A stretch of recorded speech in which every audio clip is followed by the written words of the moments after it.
The Audio Cinema presents The Adventure of the Second Stain by Arthur Conan Doyle, a Sherlock Holmes adventure. I had intended The Adventure of the Abbey Grange to be the last of those exploits of my friend, Mr. Sherlock Holmes, which I should ever communicate to the public. This resolution of mine was not due to any lack of material, since I have notes of many hundreds of cases to which I have never alluded, nor was it caused by any waning interest on the part of my readers in the singular personality and unique methods of this remarkable man. The real reason lay in the reluctance which Mr. Holmes has shown to the continued publication of his experiences. So long as he was in actual professional practice, the records of his successes were of some practical value to him. But since he has definitely retired from London and betaken himself to study and bee farming on the Sussex Downs, notoriety has become hateful to him, and he has peremptorily requested that his wishes in this matter should be strictly observed. It was only upon my representing to him that I had given a promise that The Adventure of the Second Stain should be published when the times were ripe, and pointing out to him that it is only appropriate that this long series of episodes should culminate in the most important international case which he has ever been called upon to handle, that I at last succeeded in obtaining his consent that a carefully guarded account of the incident should at last be laid before the public. If in telling the story I seem to be somewhat vague in certain details, the public will readily understand that there is an excellent reason for my reticence. It was then, in a year, and even in a decade, that shall be nameless, that upon one Tuesday morning in autumn we found two visitors of European fame within the walls of our humble room in Baker Street. The one, austere, high-nosed, eagle-eyed, and dominant, was none other than the illustrious Lord Bellinger, twice Premier of Britain. The other, dark, clear-cut, and elegant, hardly yet of middle age and endowed with every beauty of body and of mind, was the Right Honourable Trelawney Hope, Secretary for European Affairs, and the most rising statesman in the country. They sat side by side upon our paper-littered settee, and it was easy to see from their worn and anxious faces that it was business of the most pressing importance which had brought them. The Premier's thin, blue-veined hands were clasped tightly over the ivory head of his umbrella, and his gaunt, ascetic face looked gloomily from Holmes to me. The European secretary pulled nervously at his mustache and fidgeted with the seals of his watch chain. When I discovered my loss, Mr. Holmes, which was at 8 o'clock this morning, I at once informed the Prime Minister. It was at his suggestion that we have both come to you. Have you informed the police? No, sir, we have not done so, nor is it possible that we should do so. To inform the police must, in the long run, mean to inform the public. This is what we particularly desire to avoid. And why, sir? Because the document in question is of such immense importance that its publication might very easily, I might almost say probably, lead to European complications of the utmost moment.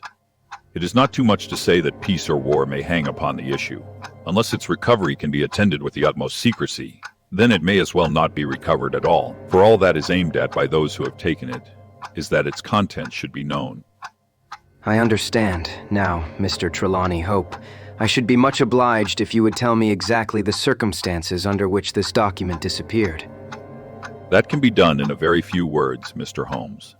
The letter, for it was a letter from a foreign potentate, was received 6 days ago. It was of such importance that I have never left it in my safe, but have taken it across each evening to my house in Whitehall Terrace and kept it in my bedroom in a locked dispatch box. It was there last night. Of that I am certain. I actually opened the box while I was dressing for dinner and saw the document inside. This morning it was gone. The dispatch box had stood beside the glass upon my dressing table all night. I am a light sleeper, and so is my wife. We are both prepared to swear that no one could have entered the room during the night. And yet, I repeat that the paper is gone. What time did you dine? 7:30. How long was it before you went to bed? My wife had gone to the theater. I waited up for her. It was 11:30 before we went to our room. Then, for 4 hours, the dispatch box had lain unguarded. No one is ever permitted to enter that room save the house, maid in the morning, and my valet, or my wife's maid during the rest of the day. They are both trusty servants who have been with us for some time. Besides, Neither of them could possibly have known that there was anything more valuable than the ordinary departmental papers in my dispatch box. Who did know of the existence of that letter? No one in the house. Surely your wife knew. No, sir. I had said nothing to my wife until I missed the paper this morning. The Premier nodded approvingly. I have long known, sir, how high is your sense of public duty. I am convinced that in the case of a secret of this importance, it would rise superior to the most intimate domestic ties. The European secretary bowed. You do me no more than justice, sir. Until this morning, I have never breathed one word to my wife upon this matter. Could she have guessed? No, Mr. Holmes, she could not have guessed, nor could anyone have guessed. Have you lost any documents before? No, sir. Who is there in England who did know of the existence of this letter? Each member of the cabinet was informed of it yesterday, but the pledge of secrecy which attends every cabinet meeting was increased by the solemn warning which was given by the Prime Minister. Good heavens, to think that within a few hours I should myself have lost it. His handsome face was distorted with a spasm of despair, and his hands tore at his hair. For a moment we caught a glimpse of the natural man, impulsive, ardent, keenly sensitive. The next, the aristocratic mask was replaced and the gentle voice had returned. Besides the members of the cabinet, there are 2, or possibly 3, departmental officials who know of the letter. No one else in England, Mr. Holmes, I assure you. But abroad? I believe that no one abroad has seen it save the man who wrote it. I am well convinced that his ministers, that the usual official channels have not been employed. Holmes considered for some little time. Now, sir, I must ask you more particularly what this document is, and why its disappearance should have such momentous consequences. The 2 statesmen exchanged a quick glance, and the Premier's shaggy eyebrows gathered in a frown. Mr. Holmes, the envelope is a long, thin one of pale blue color. There is a seal of red wax stamped with a crouching lion. It is addressed in large, bold handwriting, too. I fear, sir, that interesting and indeed essential as these details are, my inquiries must go more to the root of things. What was the letter? That is a state secret of the utmost importance, and I fear that I cannot tell you, nor do I see that it is necessary. If by the aid of the powers which you are said to possess you can find such an envelope as I describe with its enclosure, you will have deserved well of your country and earned any reward which it lies in our power to bestow. Sherlock Holmes rose with a smile. You are 2 of the most busy men in the country, and in my own small way I have also a good many calls upon me. I regret exceedingly that I cannot help you in this matter, and any continuation of this interview would be a waste of time. The Premier sprang to his feet with that quick, fierce gleam of his deep-set eyes before which a cabinet has cowered. I am not accustomed, sir. But he mastered his anger and resumed his seat. For a minute or more we all sat in silence. Then the old statesman shrugged his shoulders. We must accept your terms, Mr. Holmes. No doubt you are right, and it is unreasonable for us to expect you to act unless we give you our entire confidence. I agree with you. Then I will tell you, relying entirely upon your honor, and that of your colleague, Dr. Watson. I may appeal to your patriotism also, for I could not imagine a greater misfortune for the country than that this affair should come out. You may safely trust us. The letter, then, is from a certain foreign potentate who has been ruffled by some recent colonial developments of this country. It has been written hurriedly and upon his own responsibility entirely. Inquiries have shown that his ministers know nothing of the matter. At the same time, it is couched in so unfortunate a manner, and certain phrases in it are of so provocative a character, that its publication would undoubtedly lead to a most dangerous state of feeling in this country. There would be such a ferment, sir, that I do not hesitate to say that within a week of the publication of that letter this country would be involved in a great war. Holmes wrote a name upon a slip of paper and handed it to the Premier. Exactly. It was he. And it is this letter. This letter which may well mean the expenditure of 1,000 millions and the lives of 100,000 men, which has become lost in this unaccountable fashion. Have you informed the sender? Yes, sir. A cipher telegram has been dispatched. Perhaps he desires the publication of the letter. No, sir. We have strong reason to believe that he already understands that he has acted in an indiscreet and hot-headed manner. It would be a greater blow to him and to his country than to us if this letter were to come out. If this is so, whose interest is it that the letter should come out? Why should anyone desire to steal it or to publish it? There, Mr. Holmes, you take me into regions of high international politics. But if you consider the European situation, you will have no difficulty in perceiving the motive. The whole of Europe is an armed camp. There is a double league which makes a fair balance of military power. Great Britain holds the scales. If Britain were driven into war with one confederacy, it would assure the supremacy of the other confederacy, whether they joined in the war or not. Do you follow? Very clearly. It is then the interest of the enemies of this potentate to secure and publish this letter, so as to make a breach between his country and ours. Yes, sir. And to whom would this document be sent if it fell into the hands of an enemy? To any of the great chancelleries of Europe. It is probably speeding on its way thither at the present instant, as fast as steam can take it. Mr. Trelawney Hope dropped his head on his chest and groaned aloud. The Premier placed his hand kindly upon his shoulder. It is your misfortune, my dear fellow. No one can blame you. There is no precaution which you have neglected now, Mr. Holmes. You are in full possession of the facts. What course do you recommend? Holmes shook his head mournfully. You think, sir, that unless this document is recovered, there will be war? I think it is very probable. Then, sir, prepare for war. That is a hard saying, Mr. Holmes. Consider the facts, sir. It is inconceivable that it was taken after 11:30 at night, since I understand that Mr. Hope and his wife were both in the room from that hour until the loss was found out. It was taken then, yesterday evening between 7:30 and 11:30, probably near the earlier hour, since whoever took it evidently knew that it was there and would naturally secure it as early as possible. Now, sir, if a document of this importance were taken at that hour, where can it be now? No one has any reason to retain it. It has been passed rapidly on to those who need it. What chance have we now to overtake or even to trace it? It is beyond our reach. The Prime Minister rose from the settee. What you say is perfectly logical, Mr. Holmes. I feel that the matter is indeed out of our hands.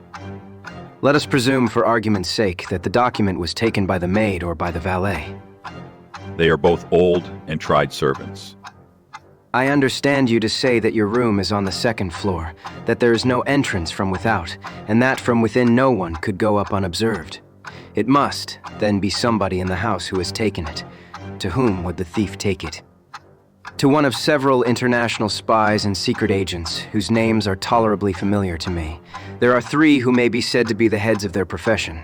I will begin my research by going round and finding if each of them is at his post. If one is missing, especially if he has disappeared since last night, we will have some indication as to where the document has gone. Why should he be missing? He would take the letter to an embassy in London, as likely as not. I fancy not. These agents work independently, and their relations with the embassies are often strained. The Prime Minister nodded his acquiescence. I believe you are right, Mr. Holmes. He would take so valuable a prize to headquarters with his own hands. I think that your course of action is an excellent one. Meanwhile, Hope, we cannot neglect all our other duties on account of this one misfortune. Should there be any fresh developments during the day, we shall communicate with you, and you will no doubt let us know the results of your own inquiries. The 2 statesmen bowed and walked gravely from the room. When our illustrious visitors had departed, Holmes lit his pipe in silence and sat for some time lost in the deepest thought. I had opened the morning paper and was immersed in a sensational crime which had occurred in London the night before, when my friend gave an exclamation, sprang to his feet, and laid his pipe down upon the mantelpiece. Yes, there is no better way of approaching it. The situation is desperate, but not hopeless. Even now, if we could be sure which of them has taken it, it is just possible that it has not yet passed out of his hands. After all, it is a question of money with these fellows, and I have the British Treasury behind me. If it is on the market, I'll buy it. If it means another penny on the income tax, it is conceivable that the fellow might hold it back to see what bids come from this side before he tries his luck on the other. There are only those 3 capable of playing so bold a game. There are Oberstein, Larathier, and Eduardo Lucas. I will see each of them. I glanced at my morning paper. Is that Eduardo Lucas of Godolphin Street? Yes. You will not see him. Why not? He was murdered in his house last night. My friend has so often astonished me in the course of our adventures that it was with a sense of exultation that I realized how completely I had astonished him. He stared in amazement and then snatched the paper from my hands. This was the paragraph which I had been engaged in reading when he rose from his chair. Murder in Westminster. A crime of mysterious character was committed last night at 16 Godolphin Street, one of the old-fashioned and secluded rows of 18th-century houses which lie between the river and the Abbey, almost in the shadow of the great tower of the Houses of Parliament. This small but select mansion has been inhabited for some years by Mr. Eduardo Lucas, well known in society circles both on account of his charming personality and because he has the well-deserved reputation of being one of the best amateur tenors in the country. Mr. Lucas is an unmarried man, 34 years of age, and his establishment consists of Mrs. Pringle, an elderly housekeeper, and of Mitten, his valet. The former retires early and sleeps at the top of the house. The valet was out for the evening, visiting a friend at Hammersmith. From 10 o'clock onward, Mr. Lucas had the house to himself. What occurred during that time has not yet transpired, but at 11:45 Police Constable Barrett, passing along Godolphin Street, observed that the door of number 16 was ajar. He knocked, but received no answer. Perceiving a light in the front room, he advanced into the passage and again knocked, but without reply. He then pushed open the door and entered. The room was in a state of wild disorder, the furniture being all swept to one side and one chair lying on its back in the center. Beside this chair, and still grasping one of its legs, lay the unfortunate tenant of the house. He had been stabbed to the heart and must have died instantly. The knife with which the crime had been committed was a curved Indian dagger, plucked down from a trophy of Oriental arms which adorned one of the walls. Robbery does not appear to have been the motive of the crime, for there had been no attempt to remove the valuable contents of the room. Mr. Eduardo Lucas was so well known and popular that his violent and mysterious fate will arouse painful interest and intense sympathy in a widespread circle of friends. Well, Watson, what do you make of this? It is an amazing coincidence. A coincidence. Here is one of the three men whom we had named as possible actors in this drama, and he meets a violent death during the very hours when we know that that drama was being enacted. The odds are enormous against its being coincidence. No figures could express them. No, my dear Watson, the two events are connected, must be connected. It is for us to find the connection. But now the official police must know all. Not at all. They know all they see at Godolphin Street. They know and shall know nothing of Whitehall Terrace. Only we know of both events and can trace the relation between them. There is one obvious point which would, in any case, have turned my suspicions against Lucas. Godolphin Street, Westminster, is only a few minutes' walk from Whitehall Terrace. The other secret agents whom I have named live in the extreme West End. It was easier, therefore, for Lucas than for the others to establish a connection or receive a message from the European Secretary's household. A small thing, and yet where events are compressed into a few hours, it may prove essential. Halloa, what have we here? Mrs. Hudson had appeared with a lady's card upon her salver. Holmes glanced at it, raised his eyebrows, and handed it over to me. Ask Lady Hilda Trelawney Hope if she will be kind enough to step up. A moment later, our modest apartment, already so distinguished that morning, was further honored by the entrance of the most lovely woman in London. I had often heard of the beauty of the youngest daughter of the Duke of Belminster, but no description of it, and no contemplation of colorless photographs had prepared me for the subtle, delicate charm and the beautiful coloring of that exquisite head. And yet, as we saw it that autumn morning, it was not its beauty which would be the first thing to impress the observer. The cheek was lovely, but it was paled with emotion. The eyes were bright, but it was the brightness of fever. The sensitive mouth was tight and drawn in an effort after self-command. Terror, not beauty, was what sprang first to the eye as our fair visitor stood framed for an instant in the open door. Has my husband been here, Mr. Holmes? Yes, madam, he has been here. Mr. Holmes, I implore you not to tell him that I came here.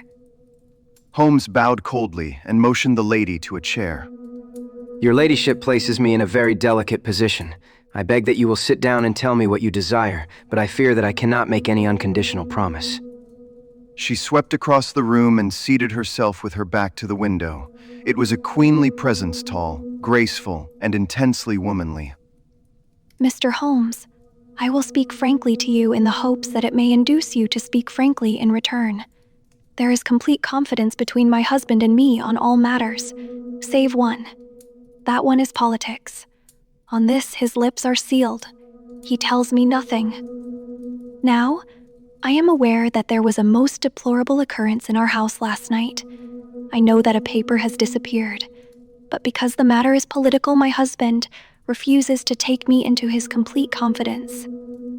Now it is essential, I say, that I should thoroughly understand it.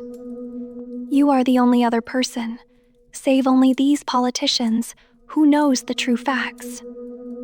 I beg you then, Mr. Holmes, to tell me exactly what has happened and what it will lead to. Tell me all, Mr. Holmes.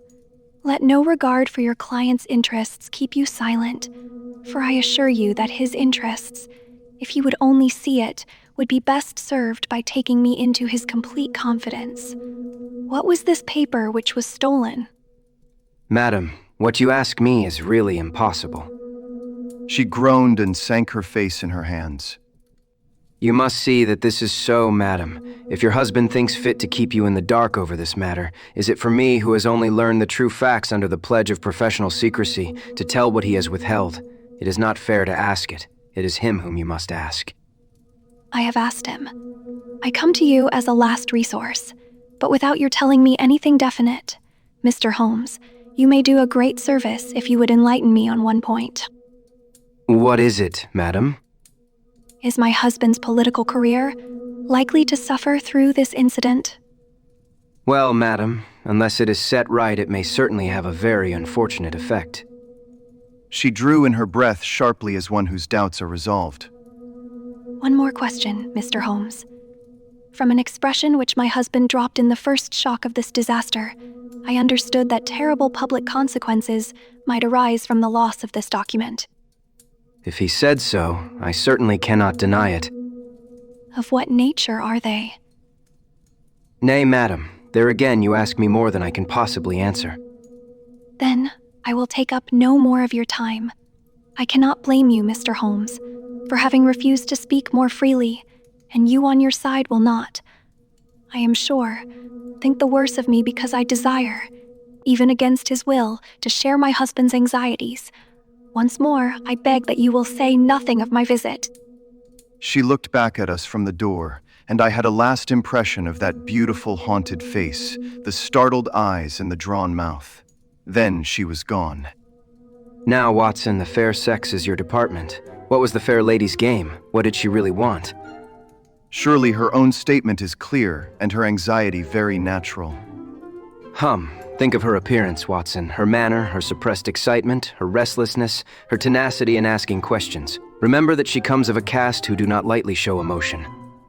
She was certainly much moved. Remember also the curious earnestness with which she assured us that it was best for her husband that she should know all. What did she mean by that? And you must have observed, Watson, how she maneuvered to have the light at her back. She did not wish us to read her expression. Yes, she chose the one chair in the room. And yet, the motives of women are so inscrutable. You remember the woman at Margate whom I suspected for the same reason. No powder on her nose that proved to be the correct solution. How can you build on such a quicksand? Their most trivial action may mean volumes, or their most extraordinary conduct may depend upon a hairpin or a curling tongs. Good morning, Watson. You are off. Yes, I will while away the morning at Godolphin Street with our friends of the regular establishment. With Eduardo Lucas lies the solution of our problem, though I must admit that I have not an inkling as to what form it may take. It is a capital mistake to theorize in advance of the facts. Do you stay on guard, my good Watson, and receive any fresh visitors. I'll join you at lunch if I am able. All that day and the next Holmes was in a mood which his friends would call taciturn and others morose. He ran out and ran in, smoked incessantly, played snatches on his violin, sank into reveries, devoured sandwiches at irregular hours, and hardly answered the casual questions which I put to him. It was evident to me that things were not going well with him or his quest. He would say nothing of the case, and it was from the papers that I learned the particulars of the inquest and the arrest with the subsequent release of John Mitten, the valet of the deceased. The coroner's jury brought in the obvious willful murder, but the parties remained as unknown as ever. No motive was suggested. The room was full of articles of value, but none had been taken. The dead man's papers had not been tampered with. They were carefully examined and showed that he was a keen student of international politics, an indefatigable gossip, a remarkable linguist, and an untiring letter writer. He had been on intimate terms with the leading politicians of several countries, but nothing sensational was discovered among the documents which filled his drawers. As to his relations with women, they appeared to have been promiscuous but superficial. He had many acquaintances among them, but few friends, and no one whom he loved. His habits were regular, his conduct inoffensive. His death was an absolute mystery and likely to remain so. As to the arrest of John Mitten, the valet, it was a counsel of despair as an alternative to absolute inaction. But no case could be sustained against him. He had visited friends in Hammersmith that night. The alibi was complete. It is true that he started home at an hour which should have brought him to Westminster before the time when the crime was discovered, but his own explanation that he had walked part of the way seemed probable enough in view of the fineness of the night. He had actually arrived at 12 o'clock and appeared to be overwhelmed by the unexpected tragedy. He had always been on good terms with his master. Several of the dead man's possessions, notably a small case of razors, had been found in the valet's boxes, but he explained that they had been presents from the deceased, and the housekeeper was able to corroborate the story. Mitten had been in Lucas's employment for 3 years. It was noticeable that Lucas did not take Mitten on the continent with him. Sometimes he visited Paris for 3 months on end, but Mitten was left in charge of the Godolphin Street house. As to the housekeeper, she had heard nothing on the night of the crime. If her master had a visitor, he had himself admitted him. So for 3 mornings the mystery remained, so far as I could follow it in the papers. If Holmes knew more, he kept his own counsel. But as he told me that Inspector Lestrade had taken him into his confidence in the case, I knew that he was in close touch with every development. Upon the 4th day, there appeared a long telegram from Paris which seemed to solve the whole question. A discovery has just been made by the Parisian police which raises the veil which hung round the tragic fate of Mr. Eduardo Lucas, who met his death by violence last Monday night at Godolphin Street, Westminster. Our readers will remember that the deceased gentleman was found stabbed in his room, and that some suspicion attached to his valet, but that the case broke down on an alibi. Yesterday, a lady who has been known as M.M. Henri Fournay, occupying a small villa in the Rue Austerlitz, was reported to the authorities by her servants as being insane. An examination showed she had indeed developed mania of a dangerous and permanent form. On inquiry, the police have discovered that M.E. Henri Fournay only returned from a journey to London on Tuesday last, and there is evidence to connect her with the crime at Westminster.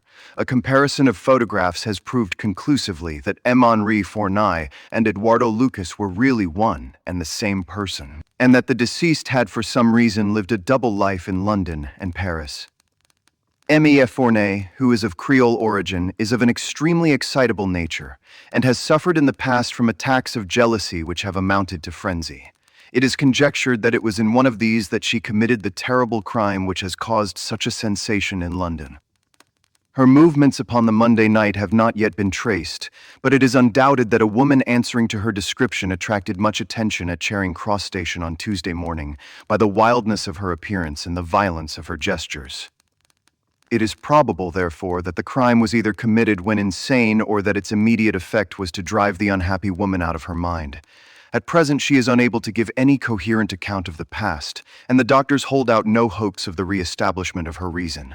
There is evidence that a woman who might have been Fournay was seen for some hours upon Monday night watching the house in Godolphin Street. What do you think of that, Holmes? My dear Watson, you are most long-suffering, but if I have told you nothing in the last 3 days, it is because there is nothing to tell. Even now, this report from Paris does not help us much. Surely it is final as regards the man's death. The man's death is a mere incident, a trivial episode in comparison with our real task, which is to trace this document and save a European catastrophe. Only one important thing has happened in the last 3 days, and that is that nothing has happened. I get reports almost hourly from the government, and it is certain that nowhere in Europe is there any sign of trouble. Now, if this letter were loose, no, it can't be loose. But if it isn't loose, where can it be? Who has it? Why is it held back? That is the question that beats in my brain like a hammer. Was it indeed a coincidence that Lucas should meet his death on the night when the letter disappeared? Did the letter ever reach him? If so, why is it not among his papers? Did this mad wife of his carry it off with her? If so, is it in her house in Paris? How could I search for it without the French police having their suspicions aroused? It is a case, my dear Watson, where the law is as dangerous to us as the criminals are. Every man's hand is against us, and yet the interests at stake are colossal. Should I bring it to a successful conclusion, it will certainly represent the crowning glory of my career. Ah, here is my latest from the front. Halloa, Lestrade seems to have observed something of interest. Put on your hat, Watson, and we will stroll down together to Westminster. It was my first visit to the scene of the crime, a high, dingy, narrow-chested house, prim, formal, and solid. Like the century which gave it birth, Lestrade's bulldog features gazed out at us from the front window, and he greeted us warmly when a big constable had opened the door and let us in. The room into which we were shown was that in which the crime had been committed, but no trace of it now remained save an ugly, irregular stain upon the carpet. This carpet was a small square drugget in the center of the room, surrounded by a broad expanse of beautiful, old-fashioned wood, flooring in square blocks, highly polished. Over the fireplace was a magnificent trophy of weapons, one of which had been used on that tragic night. In the window was a sumptuous writing desk, and every detail of the apartment, the pictures, the rugs, and the hangings, all pointed to a taste which was luxurious to the verge of effeminacy. Seen the Paris news? Holmes nodded. Our French friends seem to have touched the spot this time. No doubt it is just as they say. She knocked at the door. Surprise visit, I guess. For he kept his life in watertight compartments. He let her in, couldn't keep her in the street. She told him how she had traced him, reproached him. One thing led to another, and then with that dagger so handy the end soon came. It wasn't all done in an instant, though, for these chairs were all swept over yonder, and he had one in his hand as if he had tried to hold her off with it. We've got it all clear as if we had seen it. Holmes raised his eyebrows. And yet you have sent for me. Ah, yes, that is another matter. A mere trifle. But the sort of thing you take an interest in, queer, you know, and what you might call freakish. It has nothing to do with the main fact can't have, on the face of it. What is it then? Well, you know, after a crime of this sort, we are very careful to keep things in their position. Nothing has been moved. Officer in charge here, day and night.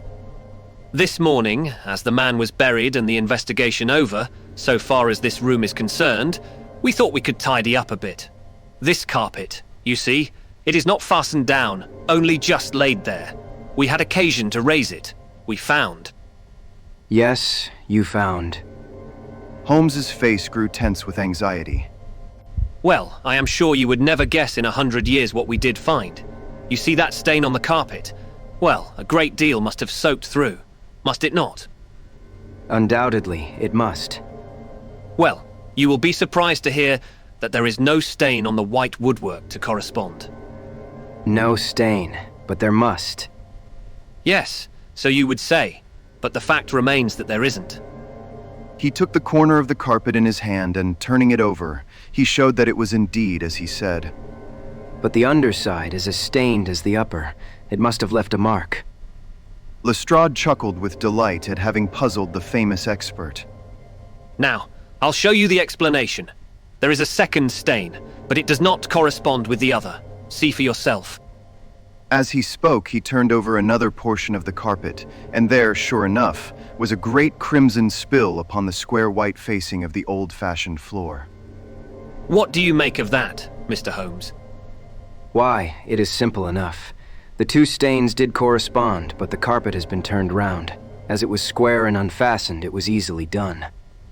The official police don't need you, Mr. Holmes, to tell them that the carpet must have been turned round. That is clear enough, for the stains lie above each other, if you lay it over this way. But what I want to know is, who shifted the carpet and why? I could see from Holmes's rigid face that he was vibrating with inward excitement. Look here, Lestrade. Has that constable in the passage been in charge of the place all the time? Yes, he has. Well, take my advice. Examine him carefully. Don't do it before us. We'll wait here. You take him into the back room. You'll be more likely to get a confession out of him alone. Ask him how he dared to admit people and leave them alone in this room. Don't ask him if he has done it. Take it for granted. Tell him you know someone has been here. Press him. Tell him that a full confession is his only chance of forgiveness. Do exactly what I tell you. By George, if he knows I'll have it out of him. He darted into the hall, and a few moments later his bullying voice sounded from the back room. Now, Watson, now. All the demoniacal force of the man masked behind that listless manner burst out in a paroxysm of energy. He tore the drugget from the floor, and in an instant was down on his hands, and knees clawing at each of the squares of wood beneath it. One turned sideways as he dug his nails into the edge of it. It hinged back like the lid of a box. A small black cavity opened beneath it. Holmes plunged his eager hand into it and drew it out with a bitter snarl of anger and disappointment. It was empty. Quick, Watson, quick. Get it back again. The wooden lid was replaced, and the drugget had only just been drawn straight when Lestrade's voice was heard in the passage. He found Holmes leaning languidly against the mantelpiece, resigned and patient, endeavoring to conceal his irrepressible yawns. Sorry to keep you waiting, Mr. Holmes. I can see that you are bored to death with the whole affair. Well, he has confessed, all right. Come in here, Macpherson. Let these gentlemen hear of your most inexcusable conduct. The big constable, very hot and penitent, sidled into the room. I meant no harm, sir, I am sure. The young woman came to the door last evening, mistook the house, she did, and then we got talking. It is lonesome when you are on duty here all day. Well, what happened then? She wanted to see where the crime was done, had read about it in the papers, she said. She was a very respectable, well-spoken young woman, sir, and I saw no harm in letting her have a peep. When she saw that mark on the carpet, down she dropped on the floor and lay as if she were dead. I ran to the back and got some water, but I could not bring her to. Then I went round the corner to the ivy plant for some brandy, and by the time I had brought it back, the young woman had recovered and was off ashamed of herself, I dare say, and dared not face me. How about moving that drugget? Well, sir, it was a bit rumpled, certainly, when I came back. You see, she fell on it, and it lies on a polished floor with nothing to keep it in place. I straightened it out afterwards. It is a lesson to you that you can't deceive me, Constable Macpherson. No doubt you thought that your breach of duty could never be discovered, and yet a mere glance at that drugget was enough to convince me that someone had been admitted to the room. It is lucky for you, my man, that nothing is missing, or you would find yourself in Queer Street. I am sorry to have called you down over such a petty business, Mr. Holmes, but I thought the point of the second stain not corresponding with the first would interest you. Certainly, it was most interesting. Has this woman only been here once, Constable? Yes, sir, only once. Who was she? Don't know the name, sir. Was answering an advertisement about typewriting and came to the wrong number. Very pleasant, genteel young woman, sir. Tall, handsome? Yes, sir, she was a well-grown young woman. I suppose you might say she was handsome. Perhaps some would say she was very handsome. "Oh, officer, do let me have a peep," says she. She had pretty coaxing ways, as you might say, and I thought there was no harm in letting her just put her head through the door. How was she dressed? Quiet, sir, a long mantle down to her feet. What time was it? It was just growing dusk at the time. They were lighting the lamps as I came back with the brandy. Very good. Come, Watson. I think that we have more important work elsewhere. As we left the house, Lestrade remained in the front room, while the repentant constable opened the door to let us out. Holmes turned on the step and held up something in his hand. The constable stared intently. "Good Lord, sir." Holmes put his finger on his lips, replaced his hand in his breast pocket, and burst out laughing as we turned down the street. Excellent. Come, friend Watson. The curtain rings up for the last act. You will be relieved to hear that there will be no war. that the Right Honorable Trelawney Hope will suffer no setback in his brilliant career, that the indiscreet sovereign will receive no punishment for his indiscretion, that the Prime Minister will have no European complication to deal with, and that with a little tact and management upon our part, nobody will be a penny the worse for what might have been a very ugly incident. My mind filled with admiration for this extraordinary man. You have solved it. Hardly that, Watson. There are some points which are as dark as ever, but we have so much that it will be our own fault if we cannot get the rest. We will go straight to Whitehall Terrace and bring the matter to a head. When we arrived at the residence of the European Secretary, it was for Lady Hilda Trelawney Hope that Sherlock Holmes inquired. We were shown into the morning room. Mr. Holmes, this is surely most unfair and ungenerous upon your part. I desired, as I have explained, to keep my visit to you a secret, lest my husband should think that I was intruding into his affairs. And yet, you compromise me by coming here, and so showing that there are business relations between us. Unfortunately, madam, I had no possible alternative. I have been commissioned to recover this immensely important paper. I must therefore ask you, madam, to be kind enough to place it in my hands. The lady sprang to her feet, with the color all dashed in an instant from her beautiful face. Her eyes glazed, she tottered. I thought that she would faint. Then, with a grand effort, she rallied from the shock, and a supreme astonishment and indignation chased every other expression from her features. You insult me, Mr. Holmes. Come, madam, it is useless. Give up the letter. She darted to the bell. The butler shall show you out. Do not ring, Lady Hilda. If you do, then all my earnest efforts to avoid a scandal will be frustrated. Give up the letter and all will be set right. If you will work with me, I can arrange everything. If you work against me, I must expose you.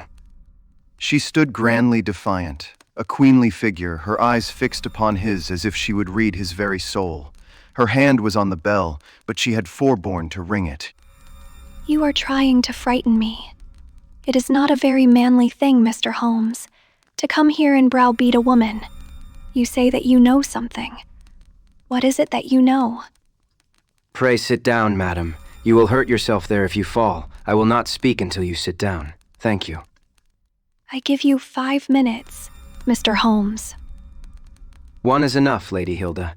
I know of your visit to Eduardo Lucas, of your giving him this document, of your ingenious return to the room last night, and of the manner in which you took the letter from the hiding place under the carpet. She stared at him with an ashen face and gulped twice before she could speak. You are mad, Mr. Holmes. You are mad. He drew a small piece of cardboard from his pocket. It was the face of a woman cut out of a portrait. I have carried this because I thought it might be useful. The policeman has recognized it. She gave a gasp, and her head dropped back in the chair.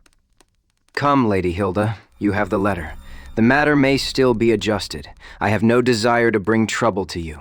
My duty ends when I have returned the lost letter to your husband. Take my advice and be frank with me.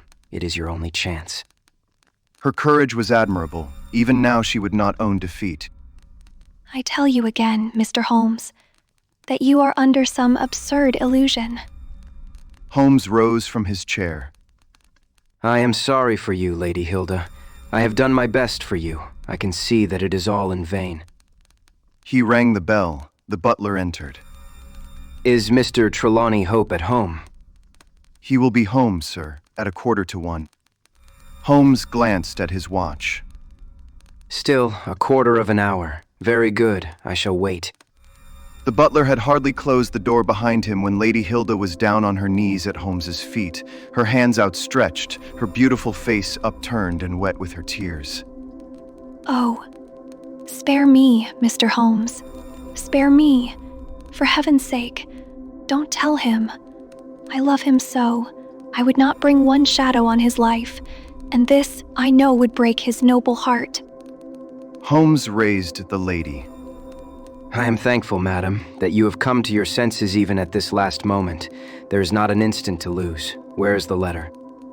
She darted across to a writing desk, unlocked it, and drew out a long blue envelope. Here it is, Mr. Holmes. Would to heaven I had never seen it. How can we return it? Quick, quick. We must think of some way.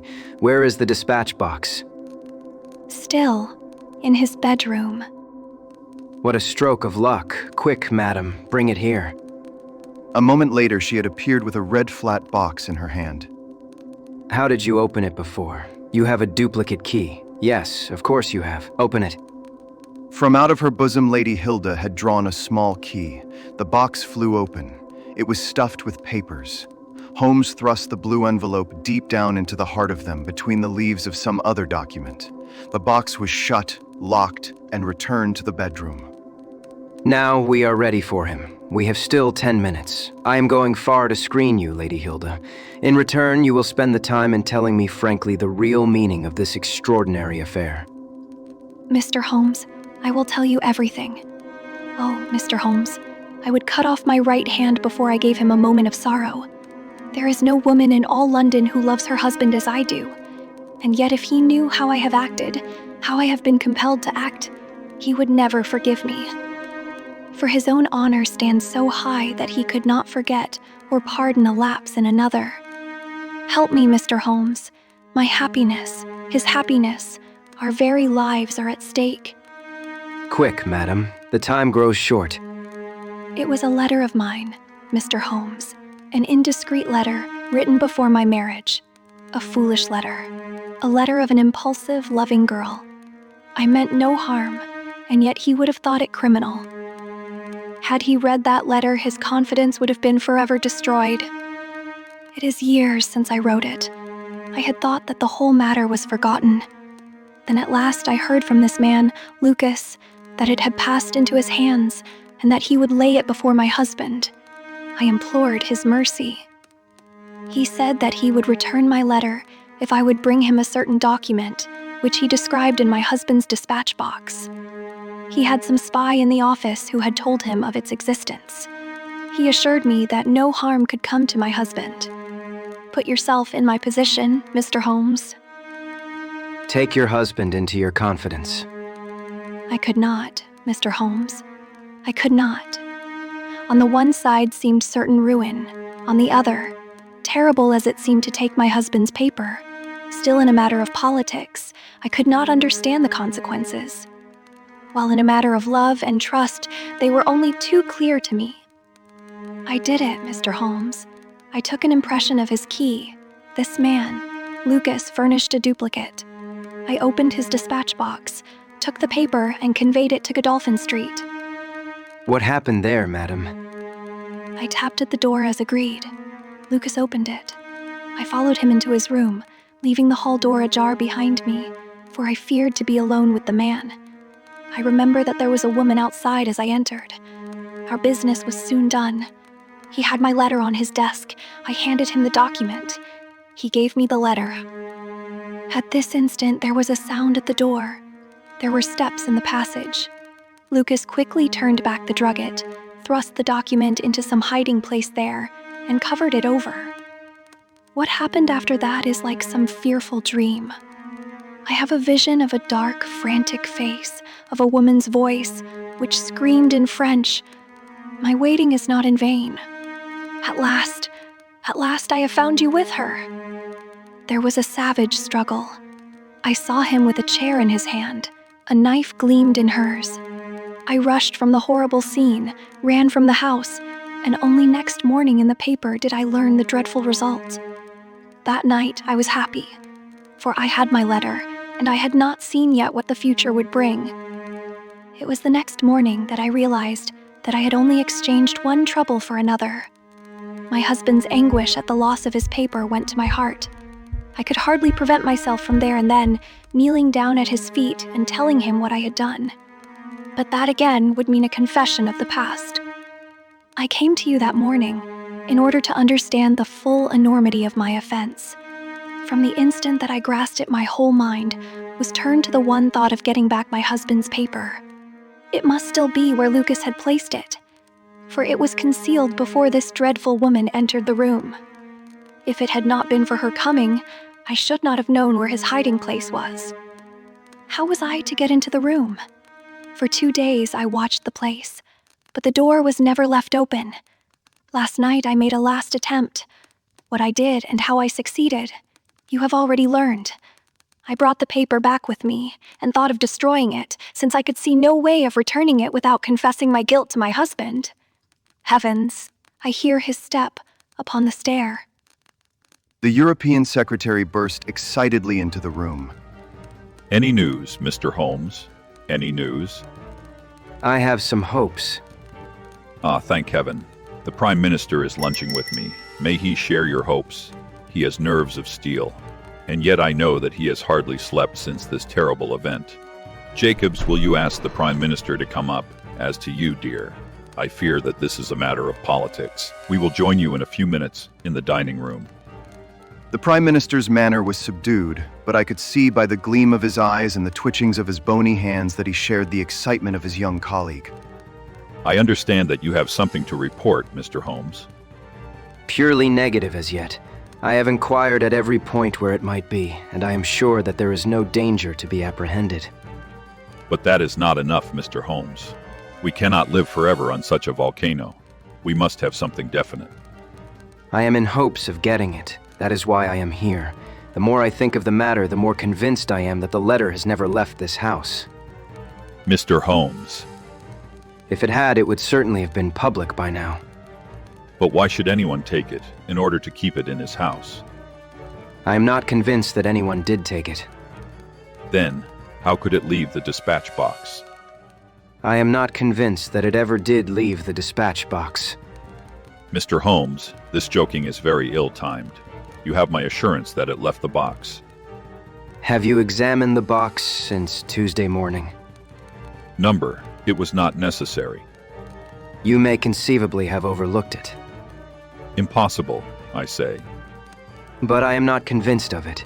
I have known such things to happen. I presume there are other papers there. Well, it may have got mixed with them. It was on the top.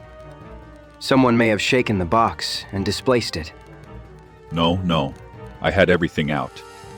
Surely it is easily decided. Hope, let us have the dispatch box brought in. The secretary rang the bell. Jacobs, bring down my dispatch box. This is a farcical waste of time. But still, if nothing else will satisfy you, it shall be done. Thank you, Jacobs. Put it here. I have always had the key on my watch chain. Here are the papers, you see. Letter from Lord Marrow, report from Sir Charles Hardy, memorandum from Belgrade, note on the Rousseau, German grain taxes, letter from Madrid, note from Lord Flowers. Good heavens! What is this? Lord Bellinger, Lord Bellinger. The Premier snatched the blue envelope from his hand. Yes, it is it. And the letter is intact. Hope, I congratulate you. Thank you. What a weight from my heart. But this is inconceivable, impossible. Mr. Holmes, you are a wizard, a sorcerer. How did you know it was there? Because I knew it was nowhere else. I cannot believe my eyes. He ran wildly to the door. Where is my wife? I must tell her that all is well. Hilda. We heard his voice on the stairs. The Premier looked at Holmes with twinkling eyes. Come, sir, there is more in this than meets the eye. How came the letter back in the box? Holmes turned away smiling from the keen scrutiny of those wonderful eyes. We also have our diplomatic secrets. And, picking up his hat, he turned to the door. You have been listening to The Adventure of the Second Stain from The Return of Sherlock Holmes by Arthur Conan Doyle. Produced by The Audio Cinema. Visit app.theaudiocinema.com for more cinematic audio productions.